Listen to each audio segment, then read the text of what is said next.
Welcome to the third review of the evening. Up this time is Rush, um, previously known as Rubik's Puzzle, like Puzzle World Rush, something like that. Huh. Um, well, it's a bit of an interesting hit. Sorry, it's Rubik's Puzzle Galaxy. There were two of these kind of games back in the day. Like I wonder why Rubik's, it's not called that anymore. Rolls eyes. yeah, because they didn't want to license out the Rubik's Cube name anymore. But Rush here was actually designed originally for the WiiWare service back in 2009. That's where it had the Rubik's name attached to it. And then for its rebirth on various platforms that weren't the WiiWare, it just got called Rush or Capital Rush. It's all capital letters. From the twisted puzzle minds behind the award-winning Toki Tori comes a new game simply called Rush. For fans of high quality puzzle games, Rush is anything but simple. In the game's fully three-dimensional levels, players will need to guide the cubes to the color-coded exit points using conveyor belts, warps, stop signs, splits, and more. The game can be easily controlled with just the mouse, allowing your brain to fully focus on the solutions. Right. So this game is filling in for something that had to be scrapped. So over to the Galax for the details. I mean, the short thing that Adam gave gives you most of the things you need to know. You have blocks that come out of a solid square. The solid squares do conveniently blocks of one or more colors. The solid squares do show you the rate at which they will pass through those, which is important. Because the goal is to get all of the blocks to their matching colored end squares without any blocks colliding with each other, which can be harder or It seems easier they can depending on bump, the it just arrangement. can't stop them entirely. They can hit walls. They can't hit other blocks. They can sometimes end up almost occupying the same space, but they can't actually collide. I'm going to, since my issues with this game were most apparent right at the top, I'm going to lead with my issues with the game. The first is that by default, you are placing the tiles that you use to move the blocks in a specific order, doing all of the ones going in one direction, then all of the ones going in another direction, and that continues for different types. You can go over to the side panel and drag the one that you want, and that changes which one you're on. But I didn't realize this at first, and that made the first several puzzles significantly harder than they would have been otherwise, because eventually I just started placing things wherever and then moving them because you can drag them once they're on. The second thing is that this game has a really limited number of options. There's no volume slider, only on and off. There's no screen resolution selector, or rather there's music and sound on and off. There's no volume selector, there's only on or off. There's no size selector, there's only full screen or not.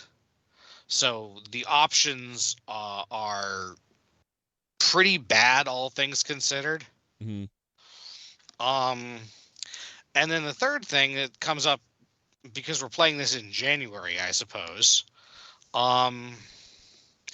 is that this game has a number of secret levels.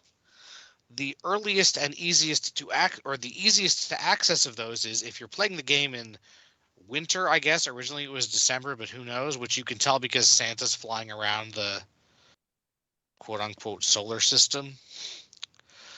There is a chance that certain levels, there are 8 of them in total,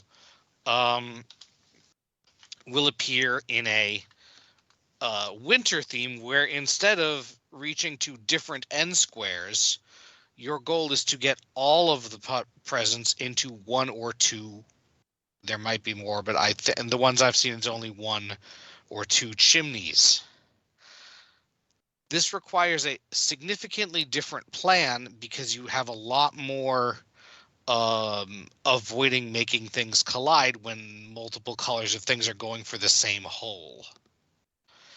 And unlike the normal levels, the Touched by Frost Christmas levels don't have hints. So you have to quit, and I didn't realize at first it's escape to quit, which is standard, or to quit out of the level and go back to the stage. But it took me a bit to figure that. So the main things, a lot of the designs are symmetrical one way or another. And on those cases, the solutions are often, but not always, symmetrical. The main things that will break it out are if you don't have the same number of arrows or conveyors pointing in the same direction. Conveyors change the direction your block is rolling. Conveyors just slide it, but when it gets off of them, it will ride it in the same. It'll keep going in the same direction. When a block hits a wall, it will try to go right or clockwise, as the case may be generally. Right from its own perspective. And if it cannot do that, it will turn back the way it came, which is usually bad. Though on some slower block levels, it's manageable. So, for example, on that one, if you just let it go, it will rotate. It will circumnavigate the stage by itself. You only need to make sure you... I see. Make sure you make it go into the hole at the end. I got it. By intercepting its path somewhere. You can start it as a dummy at any time, which is useful because sometimes having actual blocks moving will visualize it, but the simulation stops as soon as anything collides or falls off the edge. You unlock more stages by playing stages generally. And yeah, there's at least the tutorial levels, which are extremely basic. The easy levels, which are generally generally pretty simple. Yeah, like this stage, for example, because of the turns right rule, you do need an extra arrow on one side. Yep. Because it's a mirror reflection. So yeah, it's very satisfying to see the puzzles solve themselves out once you get it. Although sometimes not being able to see where it goes exactly can be a little bit frustrating if you have an early fail state. So yes, there are those. There are the Christmas secret levels. There is also a secret level that is a teaser for Portal 2 Portal 2's out now, so that's not necessary. But they left it in the game for fun, and it leads to some challenge levels. And there are also a set of secret levels that are unlocked only after you beat the main game. I think those are all, unlike the Christmas levels are a little harder. Those are a lot harder.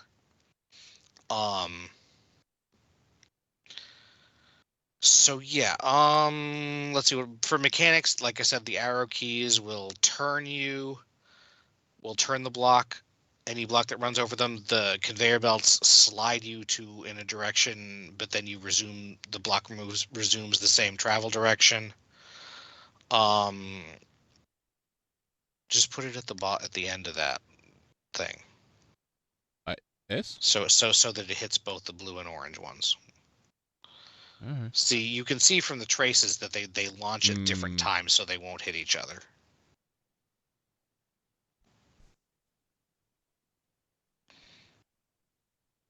Neat. So yeah, there are also stop blocks which delay things, plus blocks which increase the speed, and am I forgetting anything? That might be all of the different.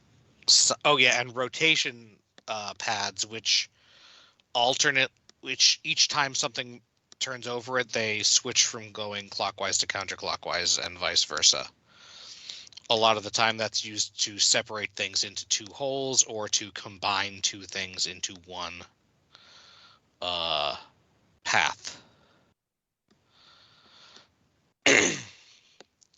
Yeah, I think this is the first actual tricky level. It can be helpful as usual to visualize things in reverse.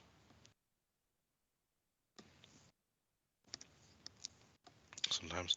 So yeah, that's pretty much all of the types of things you can put down, at least that I've found. There's a lot of variation in the puzzles. Some of them, because everything is 3D, it can be a little bit challenging to find on multi-level puzzles that do overlap, like where to place the things. Like one of the puzzles in the medium segments is shaped like a crocodile head. And the blocks are tumbling in its mouth, and you got to angle the camera so you can get in there.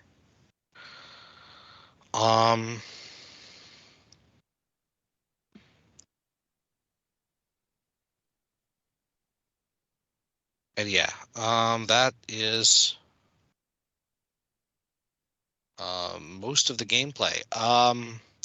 There are a decent number of puzzles in this game, it seems like, and overall, they're pretty enjoyable to do if you are into this style of puzzle solving, I think.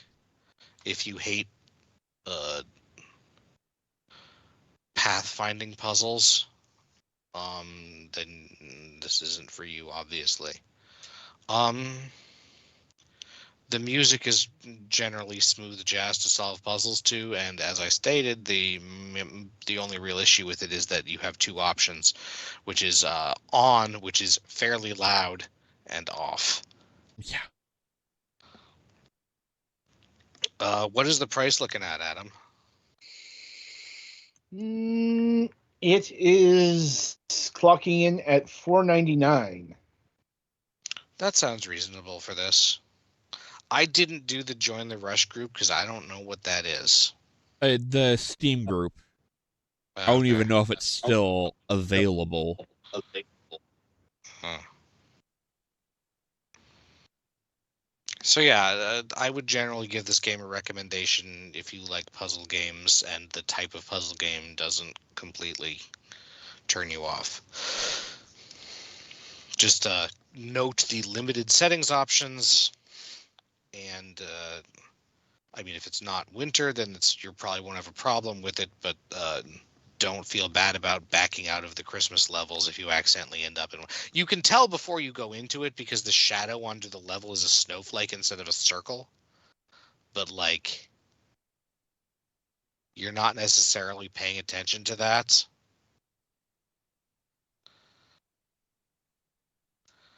So yeah, that's I think about what I have to say about it. Okay then.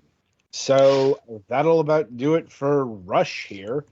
Be sure to tune in after the break as we review. Whoa, Dave.